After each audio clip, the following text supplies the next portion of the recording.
Well, hey, Mike, thanks so much for giving me the opportunity to interview you. I, as a creative artist myself, I'm always interested in creative process and how other people do it. And I always like to start with just asking, what got you into doing the work that you do today, and why is it important to you? Well, about 15 years ago, I decided that I wanted to become the contractor that I'd always wanted. And, there's a lot of contractors out there. And, whether we like it or not, sometimes we get a bad rap. And so I decided, if I stepped up and actually became the reliable, dependable, time specific, budget conscious contractor that I'd always wanted for myself and for my family, for my house, and for my business, then I could probably be pretty successful at that. So Yeah. I started up a company, So, what kind of work do you help people with? mostly commercial. I have a background in residential, and I kind of dabble in that a little bit, but commercial is where my passion is. I Yeah. really like to, dentist office, doctor's offices, but mostly retail and restaurant. Okay, so it's like maybe supporting a lot of small businesses. Absolutely. Okay. Yeah. Yeah, that makes sense. Well, I know every time I have to hire a contractor, this gets kind of scary for me because as I just haven't had an orientation of how to build things or, how to look at something from the ground up or what all the legal or, requirements of the city or permits are. And so that all gets real scary for me. And so when you're working with somebody, like, sometimes I've gotten bids and I kind of scratch my head and go, Yeah. you know, I'm not sure if this is the right person. It's a lot of information. Right? Yeah. Or I'm not sure if they really know what they're doing. I mean, how do I know how to select the right contractor for myself and be confident that I've got somebody who's professional and they've got all that covered for me so I don't get into a big mess? Well, you touched on a lot of different things, but one of the things that I would say is you have to be comfortable with that person. So a face-to-face meeting to discuss kind of, your concept is really important. And let me tell you why. You, because this is your vision, this is your dreams, you've been thinking about it for days, weeks, even years possibly. So you need to meet with that contractor and try as best you can in that first meeting to give them kind of a vision. So they understand what it is that you're wanting to see in that completed project. And through that conversation, the questions that that contractor will ask and everything, you're going to get a comfort level. At that time, you can also ask about their experience and what other jobs like theirs. If you're doing a bubble tea place or a restaurant or whatever, what other restaurants, what other tea places, what other dental offices, what other nail salons, whatever have you ever built out? Can I go look at those? Can I talk to the people that you did the build out with and ask them how it was to work with you? And that way, that's just reassurance. It's just added insurance, if you will, in terms of, the best indication of of somebody's future is their past. Mm-hmm. So if they've done well in the past and they're still friends and have a strong relationship, even get callbacks to do occasional work on those jobs, that's a big tell. If that person, and I do that, if I'm able to walk in, and I can, to every job that I've ever done and meet those people, send my wife and my daughter or whatever to the nail salon that I've completed and walk in and say hi to the people, that's important. And a lot of contractors can't do that, but I can. Yeah. No, I love that. And for me, it's also a lot of decision making, right? For the owner, like you said, this is something that's an idea that they're bringing to life. And, from like, what's my logos and what's my themes and what colors am I going to have and what kind of, depending on the business, what kind of furniture or what, all the carpet, the wallpaper, everything that might go into those decisions. What do you think are some key success factors to help an owner get prepared to go through such a big project like that? There are a lot of things to consider. Obviously, we've all heard it before, but location, location, location. Do your due diligence, look around, see what else is in the area, and hopefully you've thought that out. I like to be brought in at the time that the location is already selected. And then my job is on the consultation side of it is to kind of discuss the space that's already been decided upon and how your vision can best be built out in that space. There are a lot of things to look for, a lot of things that people overlook, and that's why an experienced contractor can point things out. I'll give you an example. You may have a drawing, have a vision for how you want your kitchen And I'm going to walk in and go, well, you can't put your vent hood there because there's an air conditioning unit sitting on the roof right above there. And people don't think about that. It's like they don't think about where their sewer is. They don't think about where the electrical is. Is there even adequate electrical power for this space? So there's a lot of things to consider there. And I like to be brought in early on to kind of walk you through the entire concept to all the way through the completion. Yeah, so as you're talking, that kind of reminds me that, sometimes we do have a real clear picture of what we want, but then sometimes you run into challenges like Absolutely. you just described. Yeah. And so having someone to guide you so that you do have to make a modification to your idea, that stays within the codes or, makes it practical to be able to do what you're wanting to do. I'm curious. So, one of the things I'm always conscious of anytime I call somebody for a bid or to get help is, I want to be mindful of the person's time, but I also want to be confident that I'm getting a competitive bid, and that when I get the bid back, I'm going to be able to kind of understand it. So, what are some things that you think that separates you the way you do your bidding process? Well, what I like to do is I have a team that I've worked with for over a decade, and once we have architectural drawings, whether that's by a licensed architect or just a designer, and we have all the details that we need, what I do is I take that information, give it to my respective subs, whether it be mechanical, electrical, plumbing, trim carpentry, whatever the discipline may be that's required in your particular build out.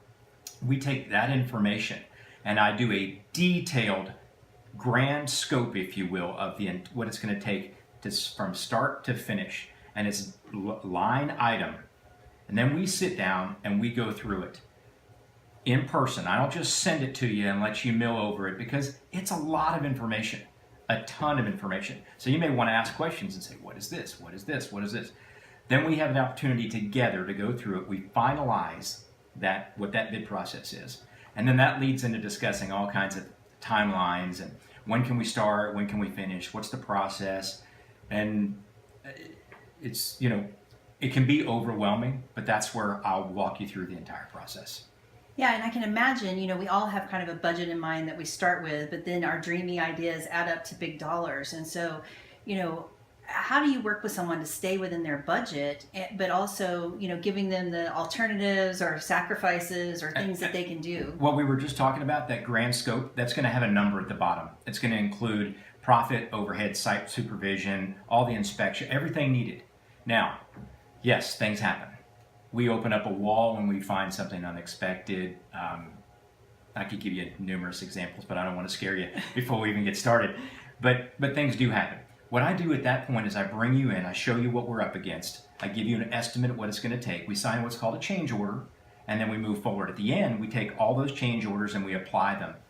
And I have you sign off on them. And we usually have an email trail or whatever, because you never want to get to the end and have a bunch of it go, oh, well, didn't I tell you about this? Or that doesn't happen. Yeah. Yeah. I'll just put it on the record. If I haven't had you sign a change order, you're not paying for it. Oh, that's great, because that's something that's kind of that scary part for Absolutely. me, right? And Yeah. I want to make sure, I know we might run into unexpected things that I need to deal with, but I want to make sure I don't go over my budget too. That's an important consideration. Well, it always takes a little longer and costs a little bit more than you think, is kind of the rule of thumb. Yeah. Only because things do happen.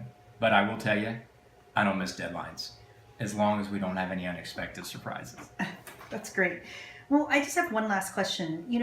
One of the things that I think is challenging as you start to think about opening a new business is, you want to be mindful of cost and you want to try to do as much as you can and do the legwork. But what's the real value in working with a general contractor versus trying to coordinate all these different services and health department or city of Tulsa, Absolutely. The different requirements that someone may be up against? That's a great question. Typically, because of the volume that I do with all of my subs, let me back up a second. If you were to call, I'll use a dumpster service as just a simple example, and try to call and get a 30-yard roll-off dumpster. Those are the big dumpsters that you see in the parking lots. Your cost is going to be 20 to 30% higher as just Mr. or Mrs. Smith calling for a dumpster than what I pay. That is also true for all the other subs that I use, because I have the relationship and the years of having done business with them. I have what I would say volume, if you will. So I get a discount. When you total all those up, it's going to come out somewhere between 15, 20, or in some cases 25% lower than what you would pay. But then you get the added benefit of having somebody who knows all those people, who those people will all answer the phone when I call, and then I coordinate, orchestrate the entire process. Because in a build out of any kind, whether it's small or large, whether it's somebody drove through the front glass of a store or whether it's a complete restaurant, everything has to happen in an order. Okay, so with my experience having done 300 or 400 build outs, I'm able to take all those subs and have them work in the proper A, B, C, D, E. Okay, then because of the decrease in the cost, that allows for me to put my GC fee, if you will, project management, G fee, supervision, all of those things in there, and you still come out ahead because you've had no hassles. I've done it all, and it still costs you at or below what you would have done had you given up all your time. And you don't know what you're doing. No offense, but yeah. So most people don't. So if I reach out and use someone like you, then you're going to take care of all that and just give me updates, and I'm just going to get like a plan update every week or every couple days, and then I don't have to really be there in the day-to-day midst of what's happening. I take it one step further than that. On every Sunday evening, I'll send out an email for the entire week. Here's what you can expect Monday, Tuesday, Wednesday, Thursday, Friday. And that doesn't mean I don't want you to come by. In fact, I want you to be involved. I'd love for you to stop by every day and check on it. Because, again, you've spent weeks, months, years dreaming about this. So in your mind, you've got it pictured a certain way, and we're going off a piece of paper, not your mind. So we need to make sure those two are as closely meshed as possible. So we either prearranged or you can just stop by.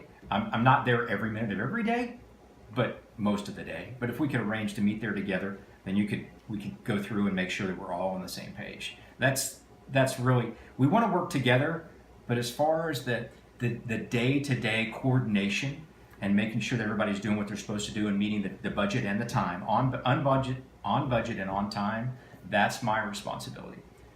Helping me to meet what you're picturing in your head, that's your responsibility. Oh, that makes perfect sense. Yeah. And I can see where that would be of great value, because that's the details. I'm already really busy trying to launch a project, and I don't really have time to do all that. Well, you've got a life.